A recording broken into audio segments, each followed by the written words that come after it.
Hi, I'm Ben. And I'm Carl. And you're listening to Secret Sonics. Honest conversations chock full of tactical advice to help you build your dream career in music and audio.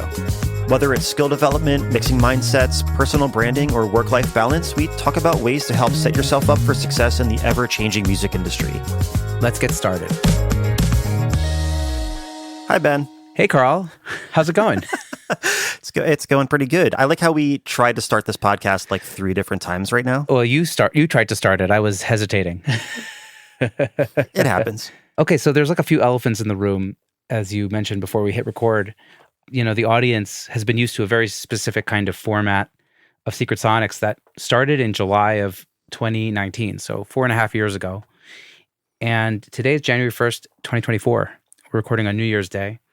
And due to situations out of my control, life got really intense here in Israel. And I had to kind of step away from the podcast for a little bit. And I realized anyways, it was kind of time to switch things up. I'd been doing this format for 4.5 years. And what better way to kick myself in the pants to restart it than to bring in a co-host? And I was just trying to think about how can we get this restarted with a co-host that will just make me excited to get on a call. And I was like, we got to just chat with Carl and see how that flies.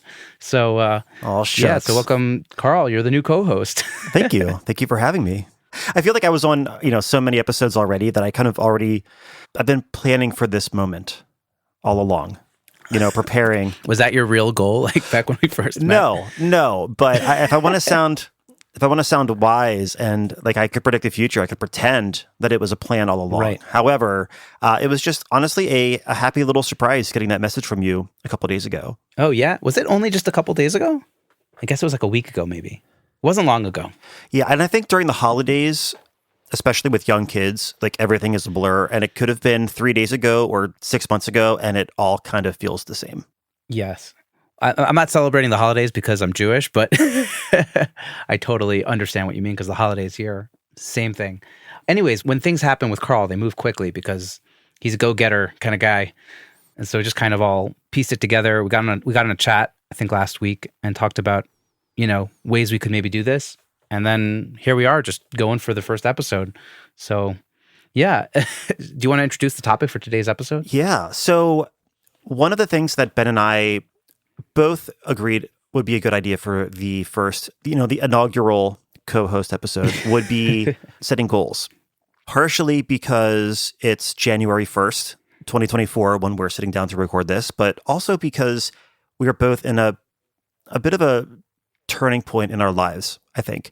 Not just because of the calendar year, but also just because of things going on in our lives with kids and everything. And I know I've been thinking a lot over the past few months about what this year was going to look like. And a little backstory, I have a 7-year-old, and we also had our second child back in June. So she's just about to turn 7 months. So the first 6 or so months, I knew I was going to be in over my head, just trying to survive.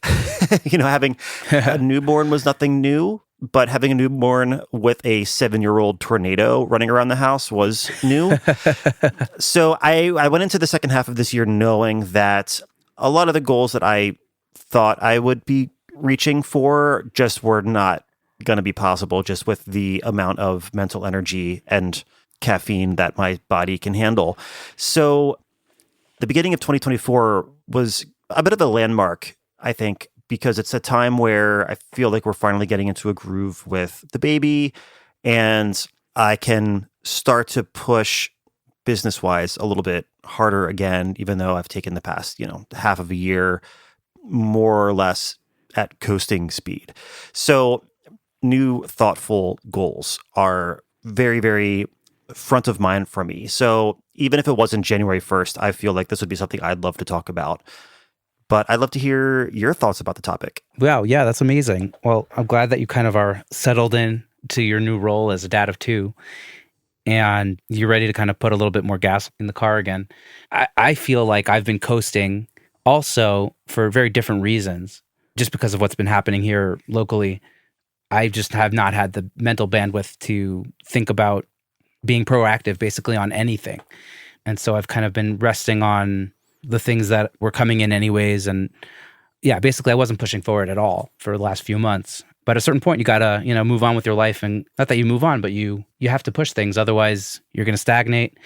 And we actually have a third baby on the way. I can't believe I'm sharing this on the air. Yay! I'm going to pretend I didn't know that. Yeah.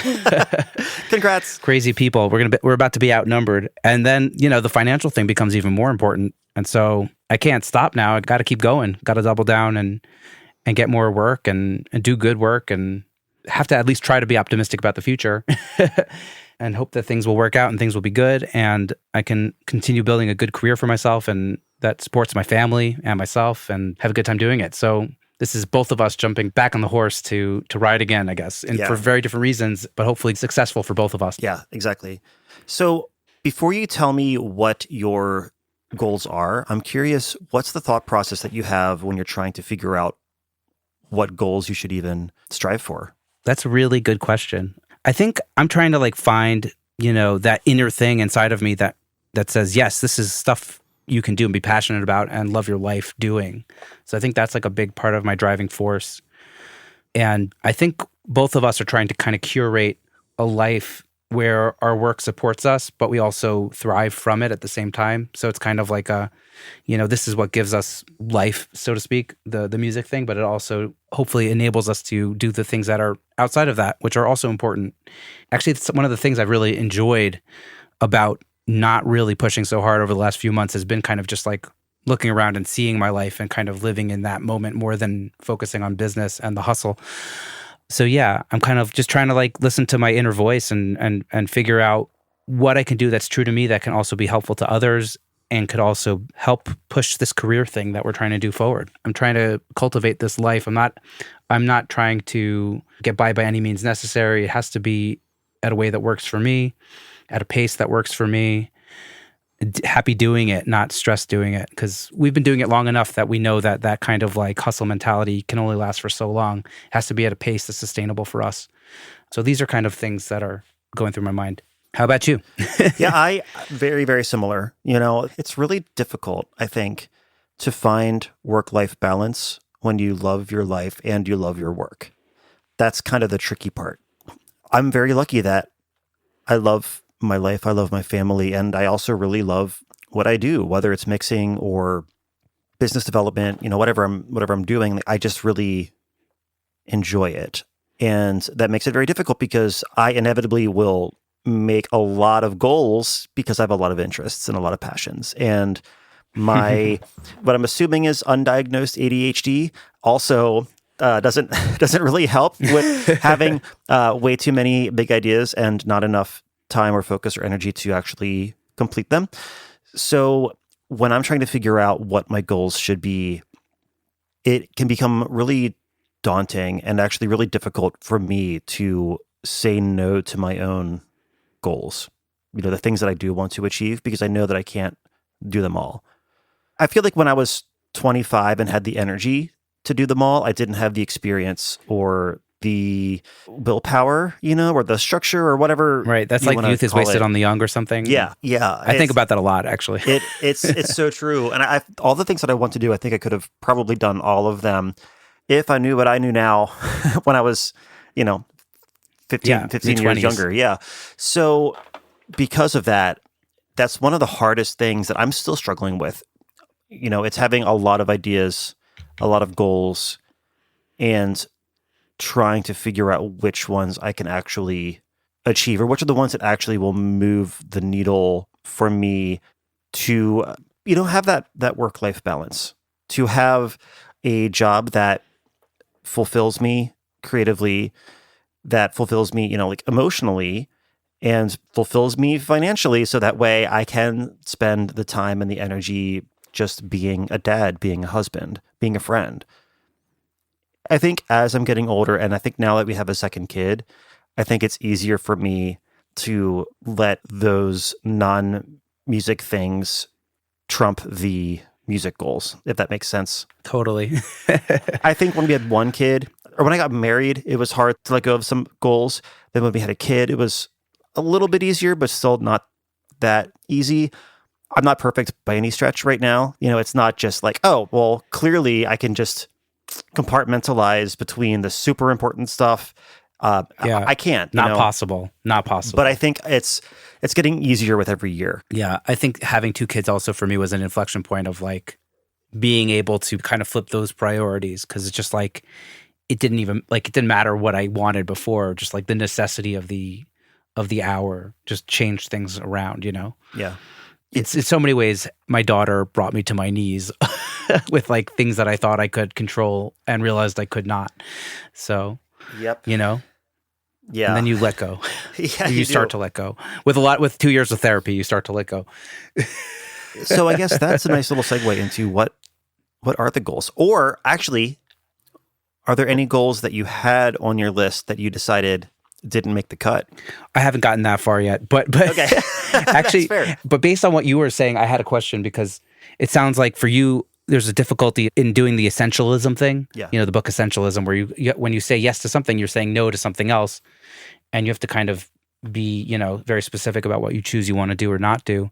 So what made you choose, yes, I want to be a co-host of Secret Sonics for 2024? What was the impetus there?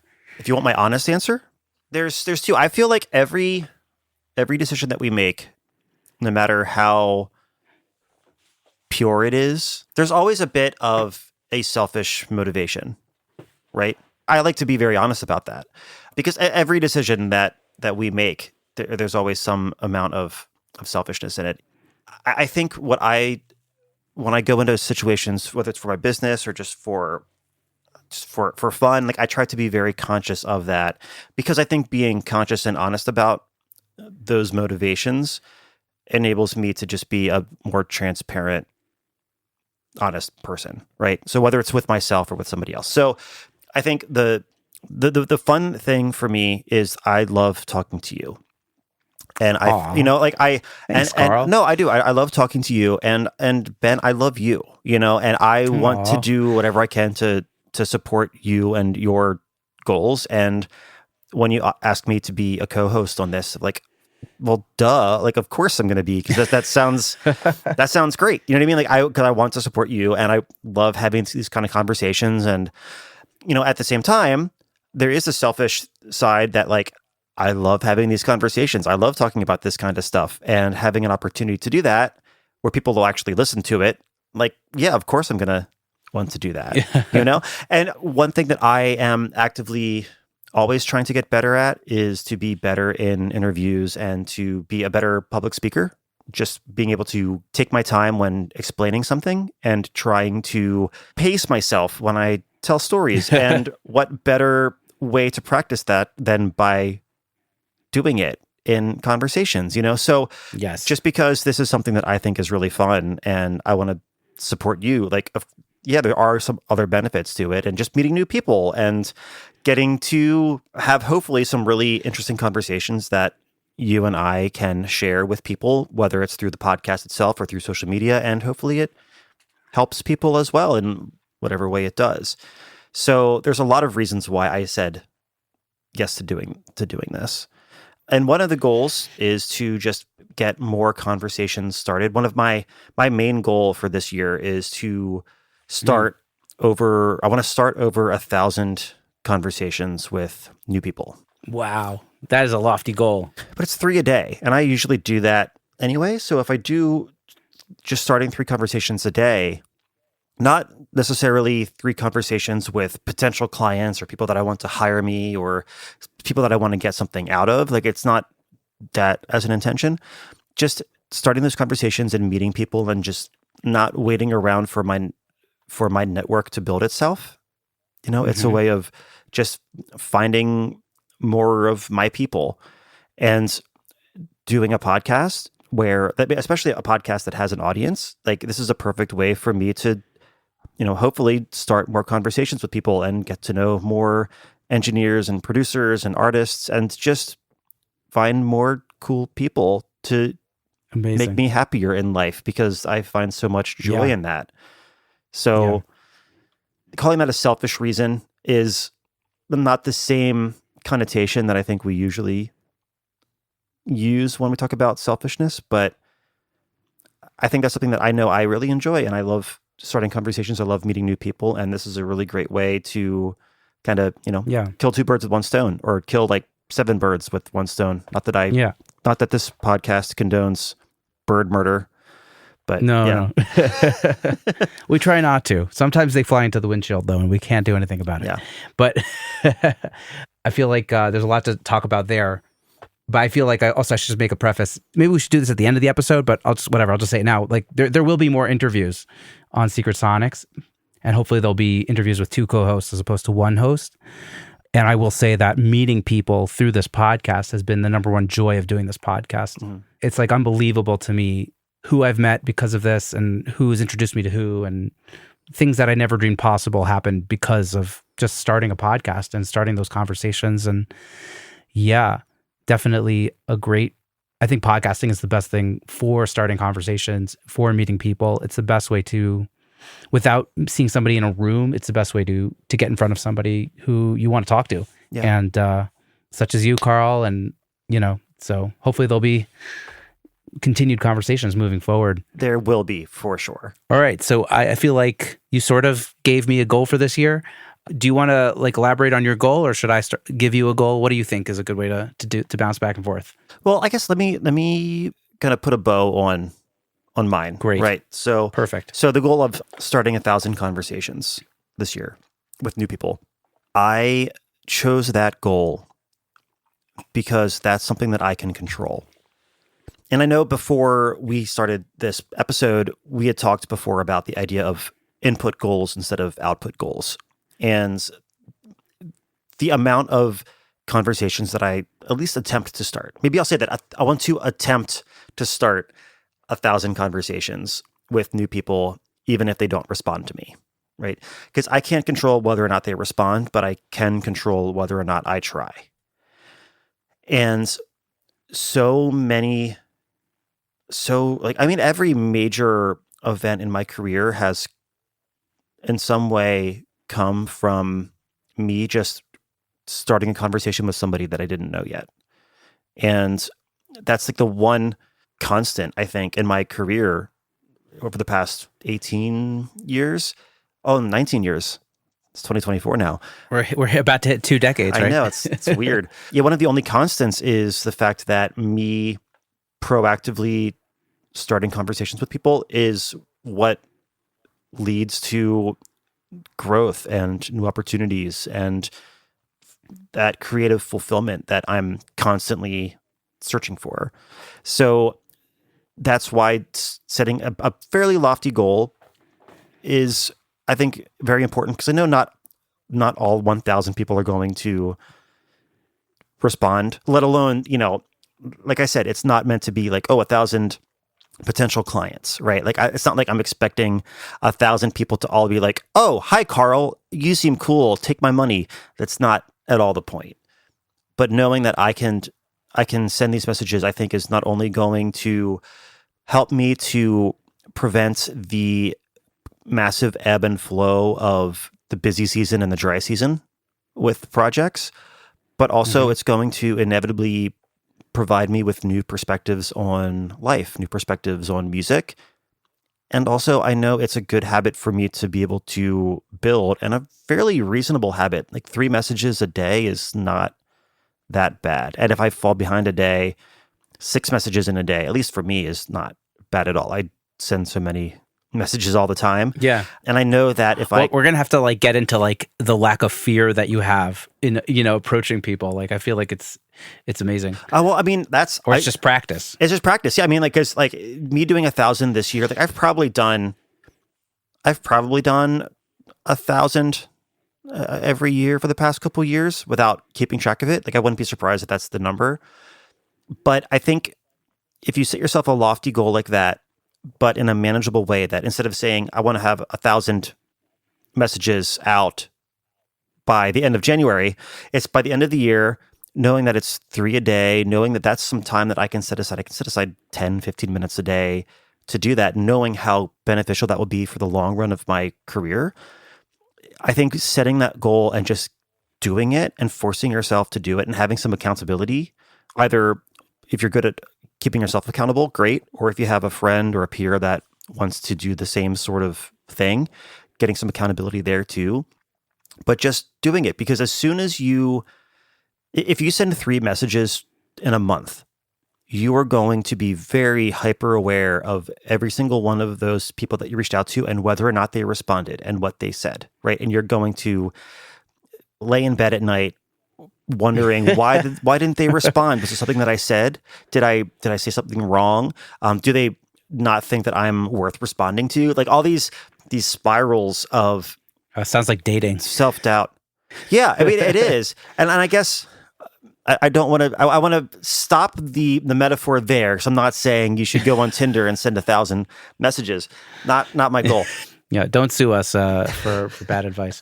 Yeah, this is the complete opposite of a dating podcast. Let's be very clear about that. But yes, but if you do 3 a day for a month, if you do 3 a day for a week, by the time the week's over, you're gonna forget some of them that you sent out. Like you're not going to be putting them on a pedestal and worrying about those responses. And the thing is, if you send 3 a day for a week, it's like 21 messages. Even if 1 or 2 people get back to you, you're going to be excited about the people that got back to you. You're not going to have time to worry about the people that didn't. Yeah. And if you are thoughtful with the people that you reach out to and what you say to them, like I usually get like a 40 to 60% like response rate. Just because that's great. I try to say things that matter and show that I care and give them reason to respond, make them feel compelled to respond, as opposed to just, yo, bro, fire song, DM me to collab, like not fire emoji, fire emoji, fire emoji. There's so many good ways to do it. And I've seen how impactful it's been on my career over the past 19 years. And I just want to take this year to be more, I don't want to say intentional about it, but at least more consistent with it. Also maybe more aware. Yeah, more aware of that this is happening and working, maybe like almost like a scientist. Yeah. And you can kind of like measure how it goes. Exactly. If you're like rather than you just happen to be doing it, you're just kind of like consistently looking at it, making sure you're doing that amount every day. And you could measure the variables. Yeah. I haven't done science in a while, but you know what I'm saying? Yeah, totally. So that's my main goal, and it's an input goal. And it's an input goal. I could have made, when I was asking you about goals that didn't make the cut, like I had a financial goal that I set, and I had a social media presence goal that I set, and then I realized that really neither of those things are directly actionable. They're both, indirect consequences of actions that I take, right? So I was trying to figure out, well, what action can I take that is most likely to lead me to those goals, exactly. to those. So that's why instead of the goal being, oh, I want to make X amount of money this year, or I want to get X amount of social media followers, it's like, no, I'm just going to start these conversations, because I know that's, whether it's with producers or engineers or artists or plugin companies or press outlets or whoever that is, I know that is what's going to, planting those seeds for those relationships, but also to make me even more aware of what's going on musically, and I might stumble into places that I had no idea even existed, because that's happened so many times in my career. Wow. Yeah. I mean, I'm sure we'll get into this, but you have your whole Spotify research system and how you're able to kind of find music that you resonate with, and those are usually the artists that you reach out to. We'll get into that in a future episode. Yeah. I think I'm assuming that's kind of what you're alluding to. That's part of it, yeah. But amazing. I want to hear about your goals. All right, my goals. Well, I haven't really started cutting out my goals, and they're not even so crazy. I'll start with my craziest one, which is also a pivot, which we also kind of mentioned as maybe could be a podcast episode talking about pivots. But yeah, I think this is going to be the year that I try to pivot into full-time mixing. And it doesn't mean I'm going to stop producing altogether, but I'm going to stop advertising myself as a music producer. And there's a lot of reasons for this. I still love producing, but producing is kind of like an extreme emotional labor for me. And at this point in my life, as a parent of 2 kids and, God willing, a third one on the way, I know I don't have the mental capacity to give it my all anymore. I just don't have it. And being in Israel these last few months has even exacerbated it even more.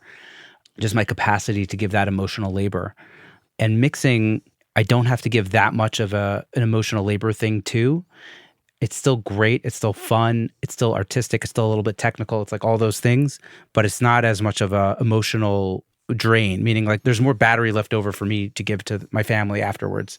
Yeah. And so that's kind of like the number one reason why I'm thinking to try to make this pivot. The other reason is over the last year, I've kind of built up a podcast post-production business, which has given me some extra, basically diversified some income revenue streams because of having a family. And I'm not in a music city. There's a lot of reasons for this, et cetera, et cetera. But for me, it's kind of been working, and it's given me space to breathe in the music that I'm working on, to be more selective about what I choose to do work on when it's music. And I've never been happier with the projects that I've been taking on musically than now. So it's kind of like almost because I'm doing a bunch of work that has nothing to do with music, the music stuff that I'm doing has never been more fun, more fulfilling. And so this is kind of trying to take this to the next level, is now that I have a little bit more financial stability to try to really narrow in and focus on what I want to be doing for the time being, which, at least until the kids get a little bit older, I think is going to be mixing. So yeah, that's kind of my goal, but that's not an input goal, right? Yeah. So what would the input goal, like what would the input be to, or what would the, various inputs be to get to that point of? Yeah. I mean, it's very similar input goals to what you were talking about, and it's about increased outreach to bands, finding music that resonates with me and reaching out to artists that I think I could be a good fit for. And, regardless of whether they want to work with me or not, just starting those conversations, kind of like you were talking about. And a couple more, here's just like two more input goals that I thought about off the top of my head was reformatting this podcast. I think going as far as I did with the interview thing was amazing, but I think it still doesn't show to a potential audience that, hey, like, I want to be mixing your music. Mm-hmm. And if it becomes more of a co-hosting situation, this is an opportunity for me to kind of show that I know what I'm talking about, and kind of also put out more social media content where I'm talking about things that I'm passionate about and how I'm doing it, as opposed to just asking the questions. Yeah. I guess the content was the last one. So it kind of goes all together. So it's kind of reformatting this podcast and then creating more content that kind of shows to a potential audience, hey, this is what I do and this is what I'm passionate about and what I've been doing for a long time.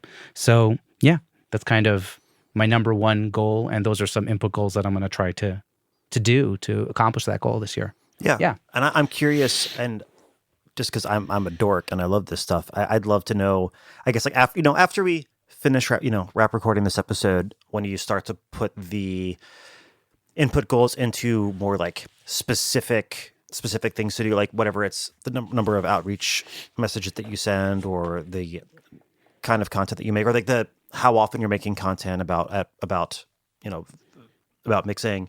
I think it could be good for us in a future episode to revisit it and see what your thoughts have been with how how it shaped up. Okay.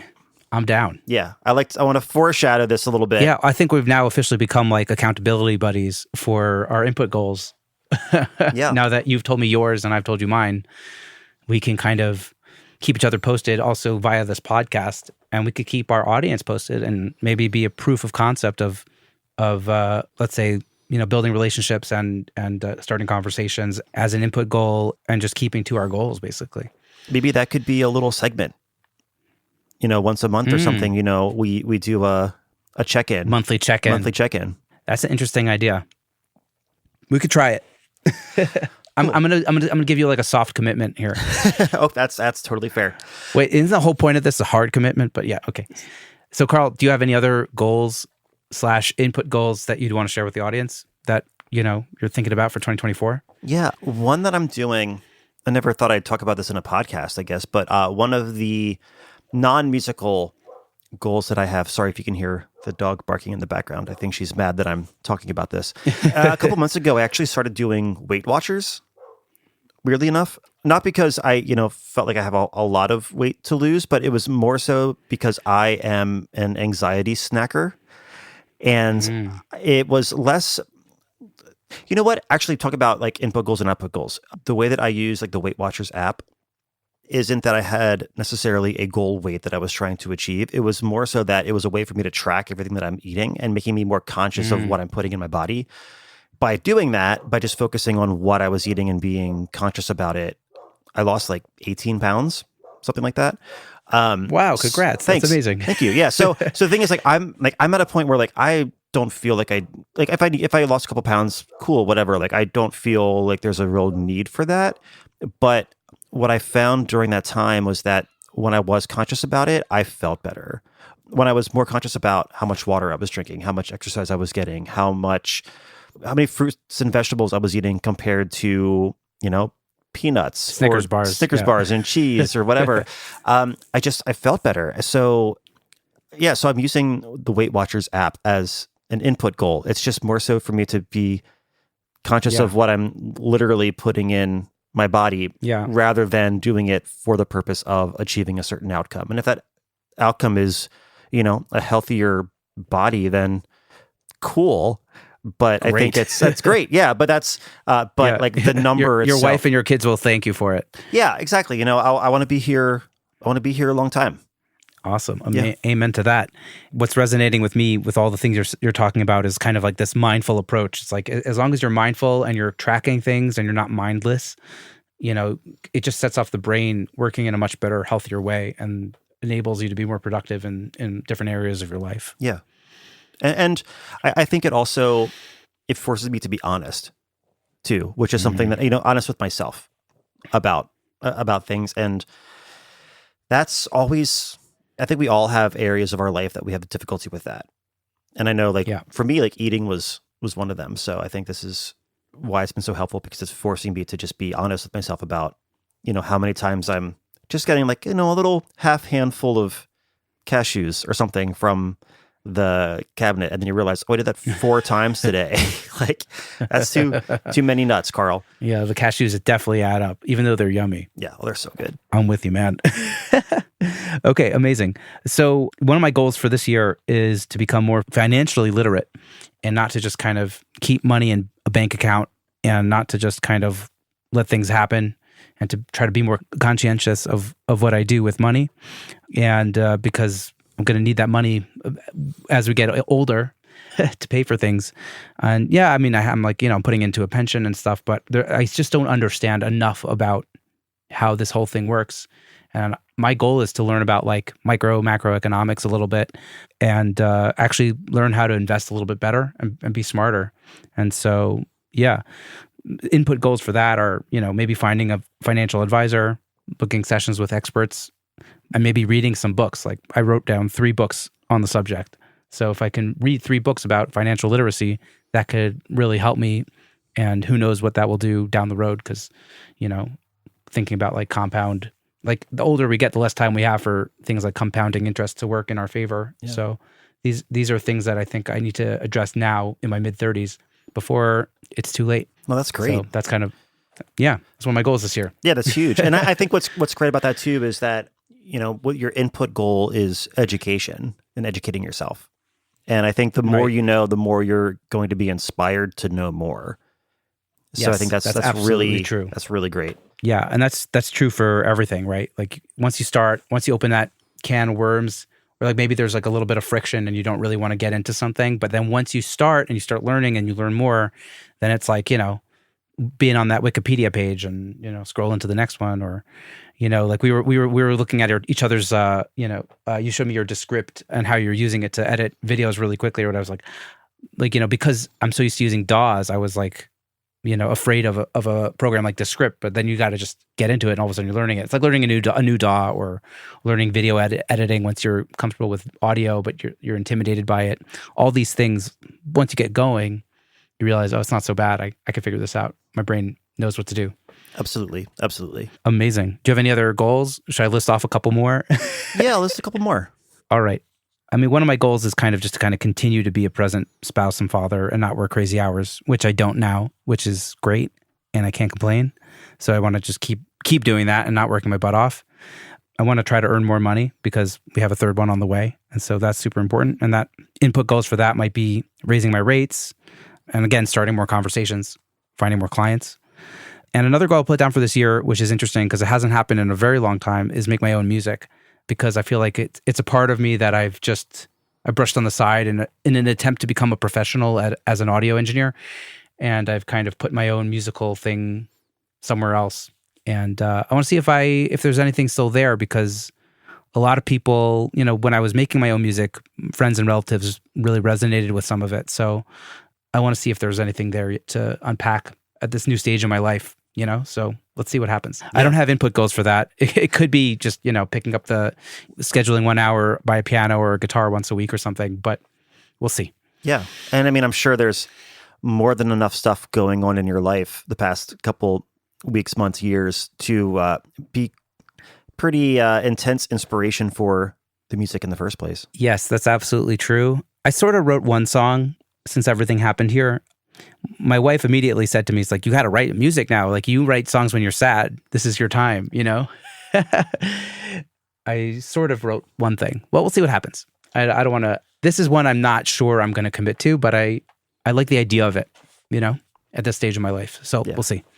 Oh, that's great. Which means it's the first one going out the window, but let's hope not. But you know what? But I think there's something really great about being conscious of that and knowing in advance, like, if shit hits the fan and I have no time or mental energy, that these are more important than those, and knowing what the priority list is, like knowing which ones you're going to be okay with letting fall behind, because you know that you have others that you don't want to fall behind.